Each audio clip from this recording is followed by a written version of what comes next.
Spirit of life, bless us in our coming together this morning. Help us to honor our own unique paths, which have brought us to this holy place. Help us to honor the lives and stories of each person we encounter today with all that they are holding. Help us to share this precious world with them and to care for it. We have not created this earth, but we are part of it, part of the living divinity, the holy universe. And we are called to care for the beauty of creation, the beauty of the earth and of each other. Called to protect it and bless it with our prayers, our work, our play, our singing and dancing. Called to protect each other with our commitment, our words, our bodies, our love. Called to bless each other with forgiveness, patience, kindness, and peace. May our coming together this morning recommit us to this holy work of living. Amen. Our reading this morning is by May Sarton.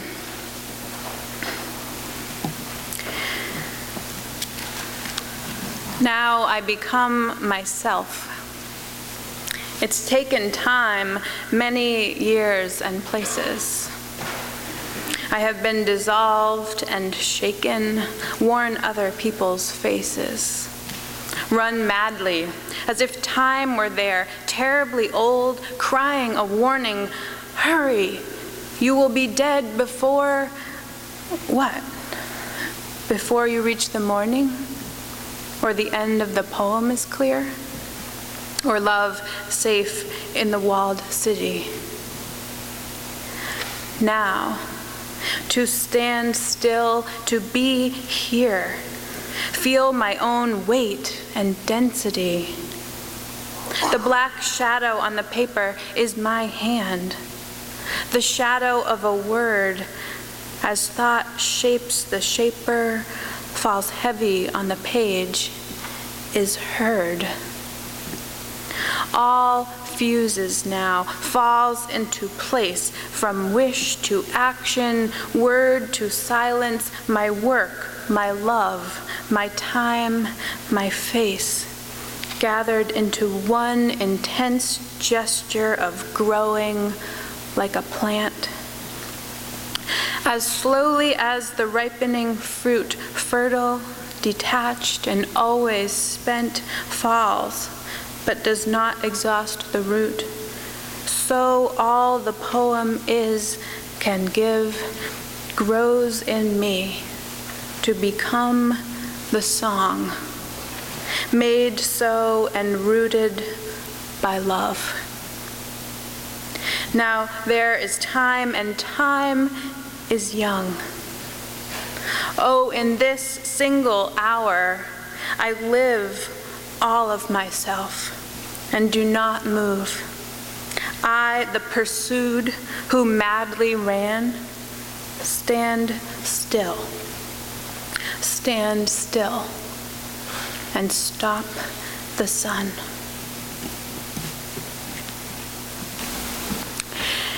As Unitarian Universalists, our roots are in the Judeo-Christian tradition, and we draw rituals and spiritual texts from all of the world's religions. This makes our faith rich and wide. At the same time, there are a handful of things that are uniquely Unitarian Universalists. Our 7 principles, our chalice, which we light each Sunday, water communion, which we celebrate in the fall. This is a good time for me to remind you that as you go about your summer and find yourself in some of the amazing places that you will find yourself, even if that is your own backyard, be sure to collect a tiny bit of water from those places and save it for our fall ingathering ritual. And we, Unitarian Universalists, celebrate a ritual that was developed in the 1920s called flower communion. This is the ritual that we celebrate today. The flower communion was initiated by Norbert Capek, who was the founder of the Unitarian Church in Czechoslovakia. He saw the need to unite his diverse congregation who came to the Unitarian Church from varying Protestant, Catholic, and Jewish backgrounds. He wanted a ritual like the communion of bread and wine that would bring the community together and which would celebrate both the individual and the collective beauty of his worshiping community. For the elements of the communion, he turned to the native beauty of the countryside and found there symbols that would be genuine to them all: flowers. During the ritual, congregants added their individual flower to a communal bouquet, and at the end of the service, took a different flower home with them. The ritual signified both the individual gifts that we bring to the altar and the added gift of what we take away when we open ourselves up to communion with others. The first flower communion was held in Prague on June 4th, 1923. Today we have brought flowers of all different kinds, grown in all different places, representing our unique identities and paths traveled. As we bring our flowers forward, may we celebrate the inherent worth, dignity, and beauty of every human person. And may we add our small piece of unique and divine beauty to the collective vases of this community. Later in the service, we will each receive a flower in return. But now let's see what collective beauty we can create when we all come together with our unique gifts and offer them to that which is greater than ourselves. If you haven't brought a flower today, there are plenty of extras in the back just outside the door. As the music begins to play, I invite you to bring your flower forward and add it to our altar. Let's begin on this side of the sanctuary and move all the way back, then this section and this and this and this, until all of our offerings are mingled, all of our gifts shared, all of our individual beauty honored and made whole by our gathering together. Let us begin.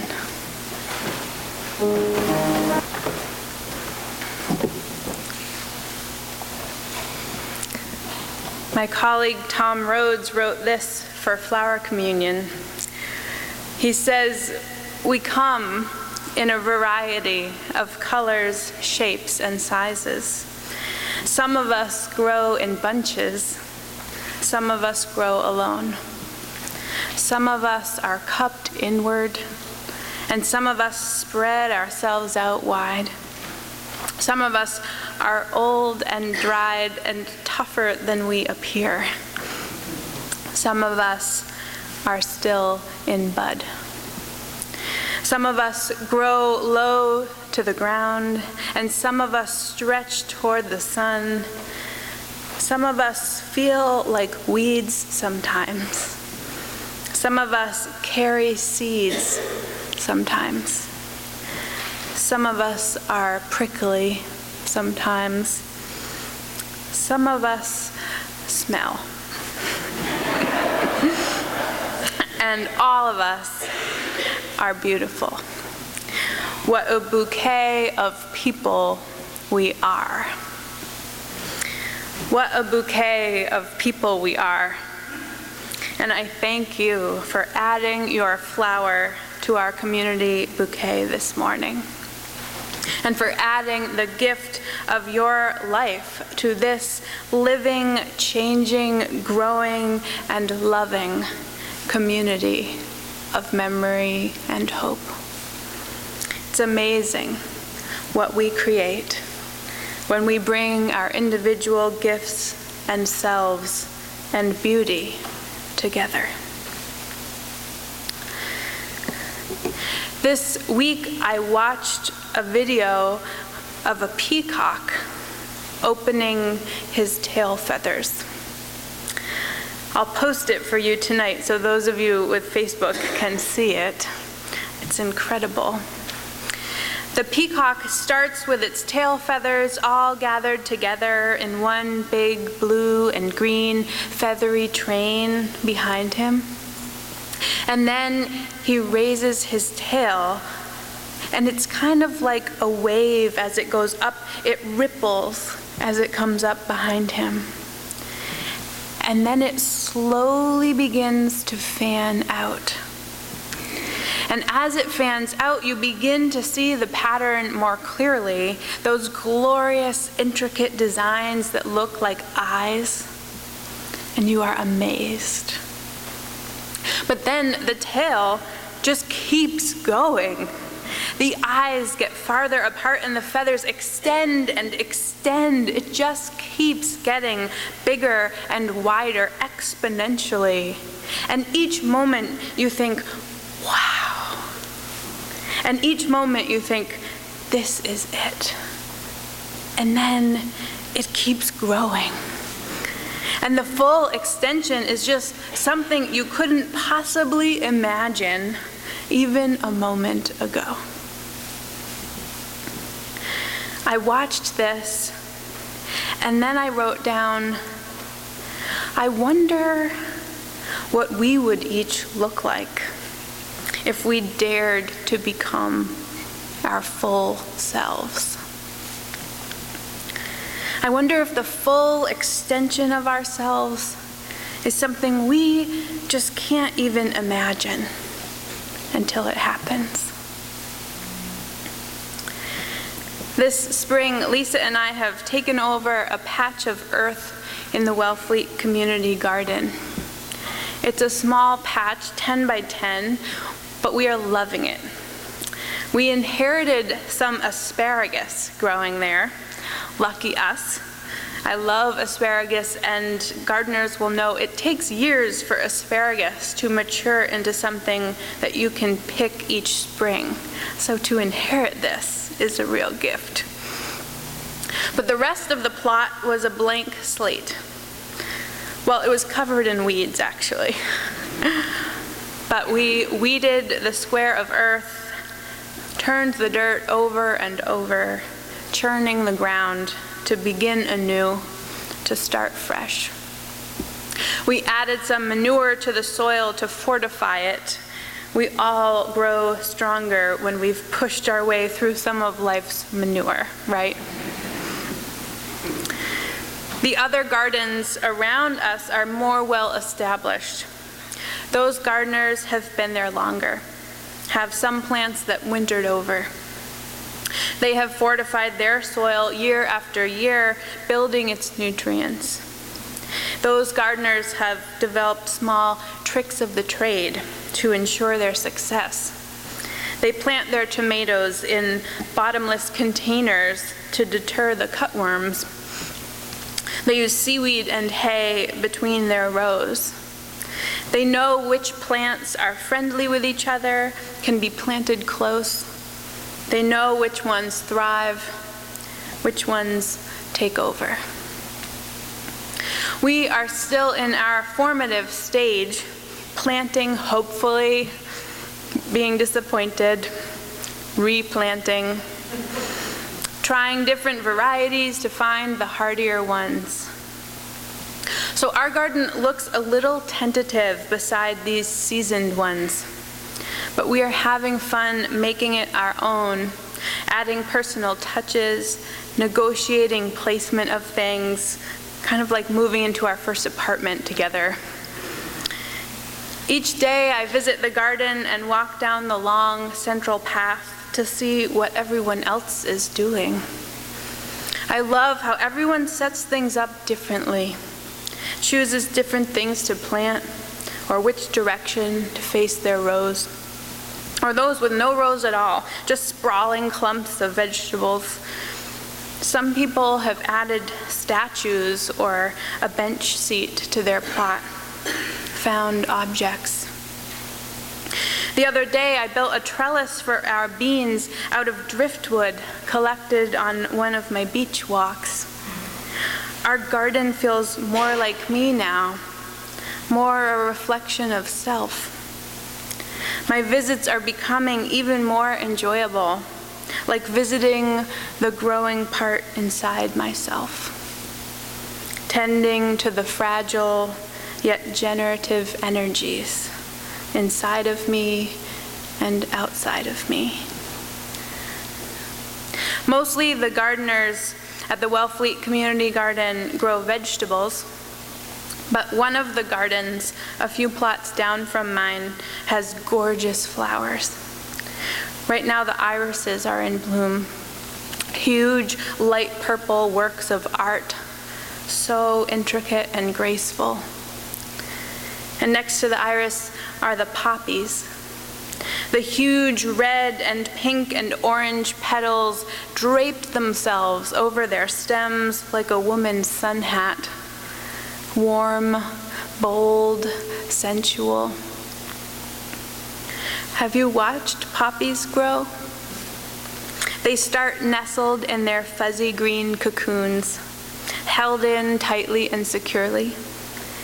Then comes just a crack of color, a line of red, like the beginning of a sunrise, a hint of what's to come. But soon the color can't be contained and it balloons toward the sun, shedding the protective casing. They open. Poppies don't seem to care that they have a short life ahead of them. They just want to live to the fullest. And so they open and open and open like the peacock. They open so fully that by the time they are done, they have arched their backs so completely, stretched beyond the containment of their bodies, their petals scattered beneath them on the earth, remnants of a life lived to the fullest, totally spent. The whole thing is glorious. Two small diversions from the script here. I brought a poppy this morning for flower communion, and when I lifted it out of the vase I carried it in, it fell apart. You'll see its petals on our altar, which is actually pretty fitting. Also, after writing this, I went to the garden and I parked and I pulled in, and there was a woman there who scolded me for parking in the wrong place. And I felt bad. I didn't know it was the wrong place, but I felt bad, and I could feel myself kind of getting smaller. We get smaller when we feel scolded, right?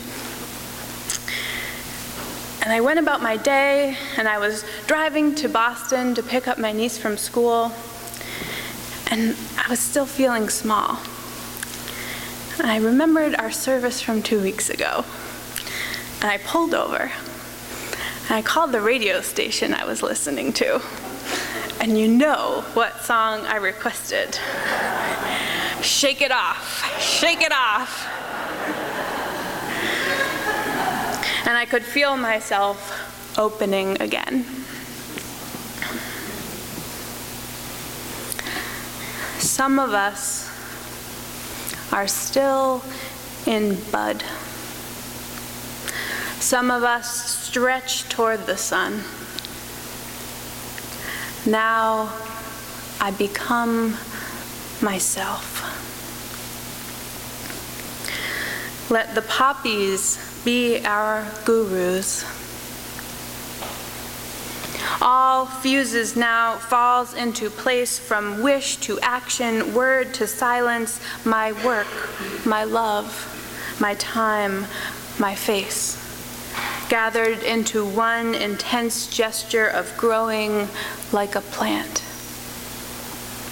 As slowly as the ripening fruit, fertile, detached, and always spent, falls, but does not exhaust the root, so all the poem is, can give, grows in me to become the song, made so and rooted by love. We are each unique. We each come with our unique offerings to this place. The poppies implore us to offer our gifts to each other, not contain them. And we are rooted. We are rooted by love. We offer that to each other as well, a sense of being held in the earth, even as we stretch ourselves and take risks, even as we forfeit petals to the living of this life. Even as we bloom in the sun and retract in the darkness, we are rooted by love. And our ripening, our rising and falling does not exhaust the root. We can hold more, bear more together. Let the poppies be our gurus. Let this altar be our reminder. We have further still to open. We are rooted by love. I'd like to invite my helpers to come to the front of the sanctuary now.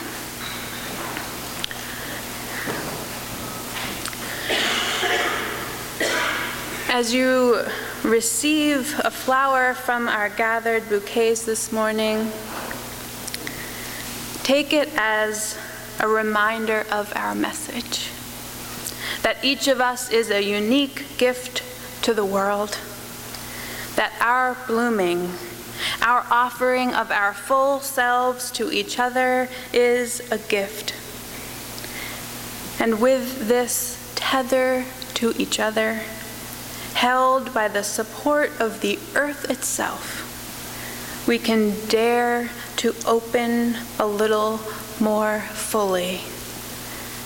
Now I become myself. Let this message and this flower be the gift you receive from this community today. Amen, and blessed be.